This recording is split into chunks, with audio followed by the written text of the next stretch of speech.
A ansiedade aí é um dos males do século XXI, não é verdade? É sobre isso que a gente vai bater um papo, vai entender um pouquinho mais agora com o psiquiatra Aloísio Andrade. Doutor Aloísio, muito bom dia, seja muito bem-vindo. Muito obrigado. Uma honra tê-lo aqui conosco. Sobre falar, quando nós falamos assim, ansiedade é um dos males, e o que me preocupa é que quando nós falamos que a ansiedade é um dos males do século XXI, ela é ansiedade hoje em dia, são crianças ansiosas, adultos, jovens, adolescentes, idosos, todo mundo. O que era uma coisa só de uma determinada idade, hoje está todo mundo. A ansiedade, ela varia na sua proporção, na sua quantidade. Mas algo ansiosos todos somos, por uma questão, Carol, que não é difícil ao telespectador da Rede Super entender. Todos nós somos duais por natureza. Certo. Matéria e energia, corpo e espírito, adulto em algumas coisas, infantis em outras. Então existe essa dualidade, existe um elástico, existe uma corda que faz essa ligação, buscando que a gente não se distancie tanto de um lado do outro a ponto de se romper. Sim. Então, a dualidade é o que a psiquiatria chama de neurose. Então, todos nós somos neuróticos por natureza humana na qual estamos. Porém, dependendo da forma que a pessoa administra esse neurótico que ela é mais bem-sucedida, menos bem-sucedida, ela vai ter mais sintomas ou menos sintomas. Certo. Quando esse elástico se rompe por algum erro de estratégia, a gente deixa de ser dual e vira dois, ou seja, a gente deixa de ser neurótico e vira psicótico, a gente deixa de ter esse desafio que a gente chama de cotidiano e consegue ir superando, porque não há como superá-lo totalmente, e a gente então entra nos sintomas, que pode ser depressão, ansiedade, síndrome do pânico, toque, insônia, um sem número de nomes que a gente tem. Na prática, o que acontece, gente? Todos nós, então, temos que ter esse espinchamento do elástico, não pode ser demais.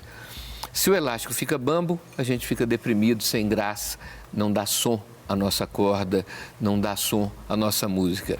Mas se ele fica hiper estendido, nós temos o risco dessa corda se romper. Então, a ansiedade, em suma, é um estado de tensão acima da média. Portanto, ser algo ansioso, por exemplo, diante de desafios novos, quando você vai fazer algo que nunca fez, ou quando vai fazer um teste, uma prova, um teste para um emprego, a gente fica mais tenso. E isso é necessário, porque aquela situação não é de normalidade, é uma situação diferente. Então, há que haver normal, natural, vamos dizer assim, essa tensão aumentada. Só que quando ela passa de um determinado ponto, nós vamos ter os sintomas físicos. Nós vamos ter, então, alterações no batimento cardíaco, na sudorese, no suor.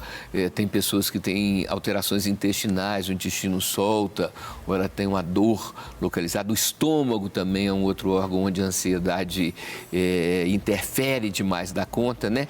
Então, nós temos que pensar o seguinte, algo ansiosos todos somos. Agora, temos os mecanismos, Carol, que a gente usa para tentar, antes de um tratamento médico, antes de um tratamento medicamentoso, técnicas que a gente usa para poder diminuir esse nível de tensão quando ela passa de um ponto, tá, gente? Porque algo ansioso, repito, faz parte da nossa condição humana. Mas vamos falar então um pouquinho dos sintomas. Eu queria que colocasse na tela aí e nós vamos ver, depois eu vou pedir para o senhor explicar um a um os principais sintomas aí da ansiedade, gente. Boca seca, tensão muscular, incapacidade em se concentrar, dores no peito, palpitações, falta de ar, às vezes uma leve tontura e vertigem, palidez e desmaios ou até contrações ou tremores incontroláveis. Vamos começar ali pela boca. Esses sintomas eles podem acontecer juntos ou não, pode ser um ou outro, ou precisa de ter no mínimo 3, por exemplo, para configurar um sintoma de ansiedade? Como que seria, doutor? Não basta um, Carol. Só de você ter o seu coração disparado ou de você ter uma dor aguda no estômago é suficiente, né? Agora, cabe explicar o seguinte, gente. O sistema nervoso central, ele é composto pelo cérebro e a medula, ele é muito ligado às suprarrenais, que são essas glândulas que tem em cima dos rins. As suprarrenais são as glândulas que produzem as chamadas catecolaminas, que são adrenalina, noradrenalina, epinefrina, são todas parentes e todas relacionadas aos processos do susto, da guerra, do que a gente chama então de situação de estafa aguda ou de estresse, como hoje está na moda chamar. Então, quando você tem uma descarga de adrenalina ou de noradrenalina e epinefrina, você tem então uma situação como se estivesse num rim ringue com um adversário, e o adversário aí é a situação que te deixa, então, numa situação, e aí sim, que beira o pânico. Sim. Então, todo o sistema neurovegetativo, então, o sistema nervoso central e o sistema nervoso periférico. O sistema nervoso periférico inerva os braços, as pernas e as vísceras, que são os órgãos abdominais. Esses órgãos, então, que são compostos por estômago, fígado, vesícula e também o coração e o pulmão, que estão nesse circuito aqui. Então, Carol, é fácil entender que uma situação aguda de ansiedade pode provocar qualquer coisa. E quando a pessoa fica tonta, que é um ameaço de um desmaio, é porque o sistema nervoso central tem um mecanismo de defesa, gente, que quando um fusível ou quando um termostato percebe que a temperatura daquele equipamento está acima do que deve ser, ele desliga temporariamente. Ele não estraga, ele não acaba, mas ele desliga. Sim. Então, o desmaio, a tonteira como prévia e o desmaio como fase mais avançada da tonteira, é uma forma de defesa. Então, quando a pessoa sente que ela está tão ansiosa a ponto de poder, que a gente chamava antigamente de passar mal, ela tem que se sentar onde ela estiver. Não tem que procurar uma cadeira, não tem que procurar um lugar. Ela tem que sentar ali, mesmo que esteja na rua, no passeio, num canto, e você senta, porque o grande risco é da queda. Entendi. Quer dizer, você não morre desse desmaio, a não ser quando você como o doutor erra a estratégia, acha que vai dar conta, vai chegar no lugar para sentar e acaba caindo e bate a cabeça. Então, o risco está aí. Então, tranquilizar a pessoa que não se morre de ansiedade, mesmo que no pânico. Raríssimas são as pessoas que, por terem um problema cardíaco, quando o coração dispara de uma forma intensa, ela pode ter um infarto, pode, comum em campo de futebol. A pessoa fica tão emocionada que acaba tendo um infarto. Mas por número de pessoas que estão em campo, por número de pessoas que ficam emocionadas acima da média, por número de pessoas que morrem, o número de pessoas que infartam é muito pequeno, né? Então, a boca seca, o coração disparado, a sensação de falta de ar, também muito comum. Dor no né? peito, essas coisas podem acontecer. E a fibromialgia, que é quando a gente, depois da vivência, parece que a gente tomou uma surra. Parece que a gente apanhou para valer. Dói todas as juntas, literalmente junta tudo e joga fora, né? E tá essas catecolaminas, né, essa turma da adrenalina, elas provocam uma intoxicação interna. Por isso que não só os músculos depois doem, mas as juntas também. É a sensação. Então, você tem intoxicação externa por alimentos, por bebida, por droga, por comprimidos, né? Por os próprios anti-inflamatórios que ajudam por um lado, intoxicam por outro. Mas tem intoxicação endógena, gente, que é por substâncias produzidas pelo próprio organismo e que depois de descarregadas em quantidade acima do adequado, vão nos intoxicar e a gente vai demorar um tempo para poder eliminá-las. Olha que interessante. E aí, doutor, eu pergunto para o senhor, uma pessoa que está assistindo a gente agora, eu estou tendo algum desses sintomas, eu observei, me identifiquei. Tem coisas que a gente pode fazer que pode reduzir esses sintomas, reduzir essa ansiedade, coisas práticas, às vezes, do nosso dia a dia que podem nos ajudar a ter uma melhor qualidade de vida? Sim, claro que tem. Então, nós vamos falar primeiro de alimentos, né? Alimentos incluindo os sólidos e os líquidos. Então, nós vamos pensar primeiro que aumenta muito a ansiedade substâncias como o café, como o chá mate, como o chá preto, são os que mais têm cafeína. Então, quem é ansioso deve buscar um café decafeinado ou tomar uma xícara de café com cafeína, 2 xícaras sem cafeína. Quanto menos café, melhor, né? Mas não é que a pessoa não possa tomar café, mas de preferência o café sem cafeína ou muito mais café sem cafeína do que café com cafeína. E o chá mate e o chá preto, que também tem um alto teor de cafeína. Outra coisa são as carnes vermelhas, principalmente dos animais mais agitados, como o coelho, como o cabrito, como essas caças, né? Hoje usa pouco, mas às vezes a pessoa vai comer um animal. Hoje já se tem jacaré criado em cativeiro, capivara criado em cativeiro.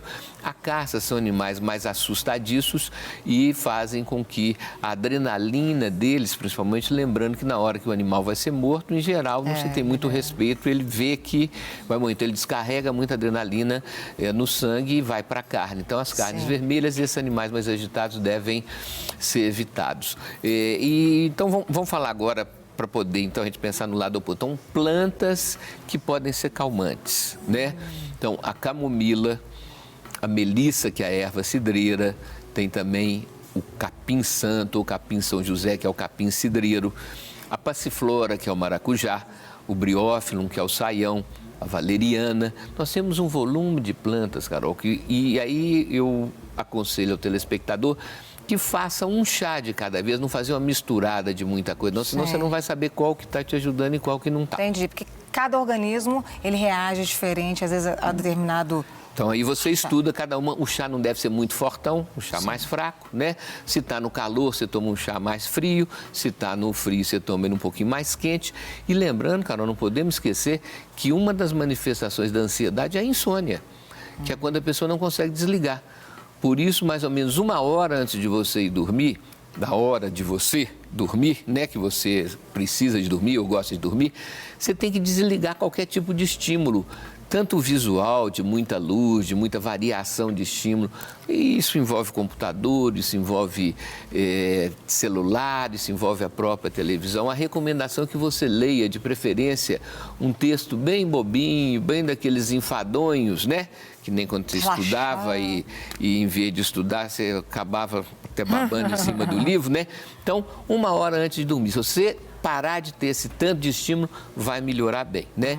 Os chás são fundamentais e os alimentos, então, que não sejam alimentos vivos. A gente deveria comer qualquer tipo de carne, no máximo até as 3 horas da tarde. Olha, interessante. Né? E verduras como alface, né, ajudam muito nessa tranquilidade, né? Sim. Evitar 2 famílias de planta, Carol, importantes os telespectadores de superentenderem, que são as leguminosas, gente.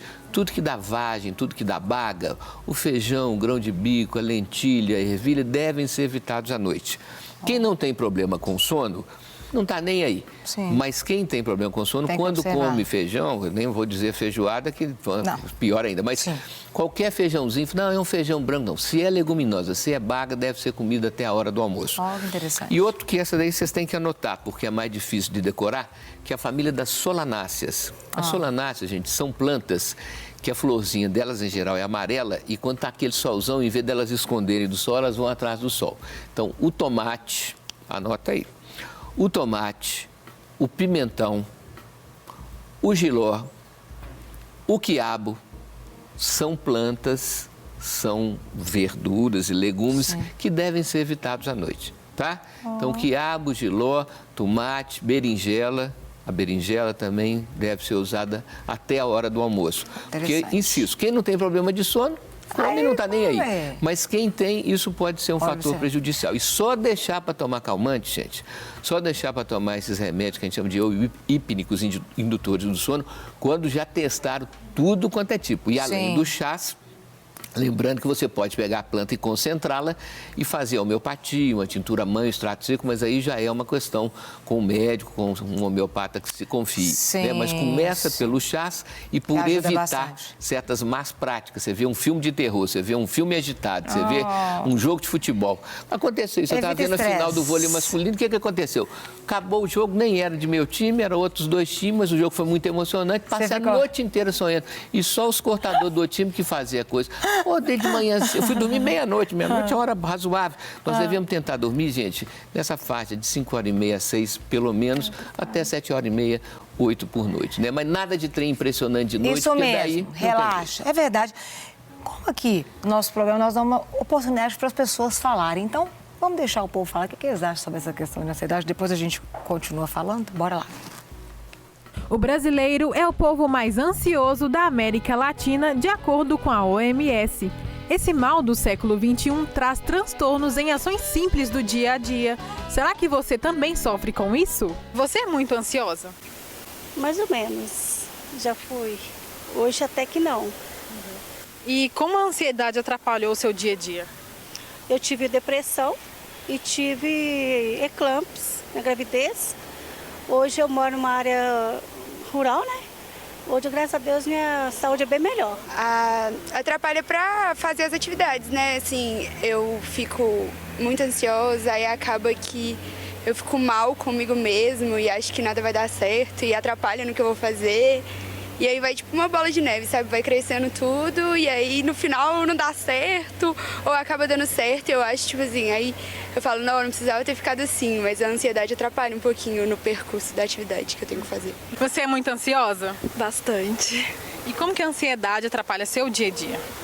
No meu dia a dia, eu fico muito acelerada, eu fico fazendo as coisas correndo, só que ao mesmo tempo, tipo assim, eu fico bem devagar, sabe?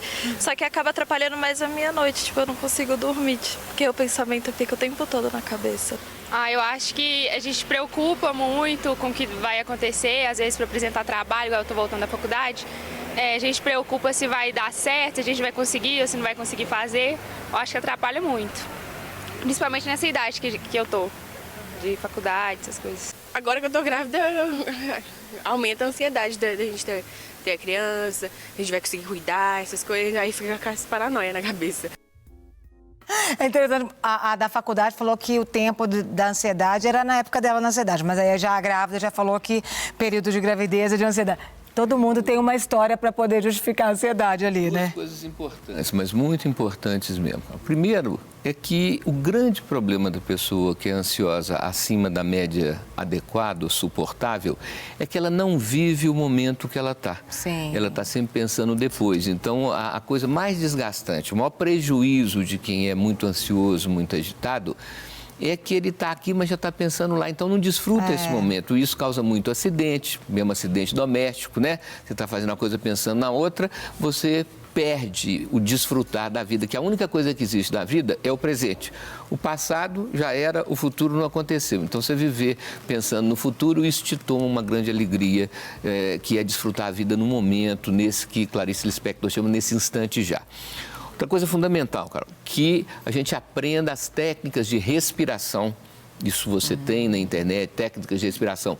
Inspirar profundamente pelo nariz, expirar longamente pela boca, devagar, sentado, porque quando você oxigena o cérebro, mas você fica tonto, tem um risco de queda, até fazer só 3 vezes, mas aprender técnicas de respiração. Segundo, as técnicas de yoga, Hatha Yoga, que são as asanas, as posturas com o corpo físico. E aí você vai chegar nas técnicas de meditação, que são técnicas milenares, que tem mais de 4.000 anos que a humanidade já teve acesso a essas técnicas, que são, então, maneiras de a gente treinar para aquietar a mente.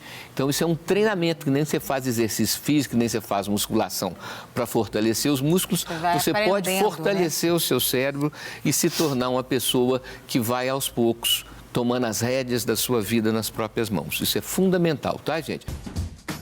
Não quer ficar um segundo por fora da nossa programação?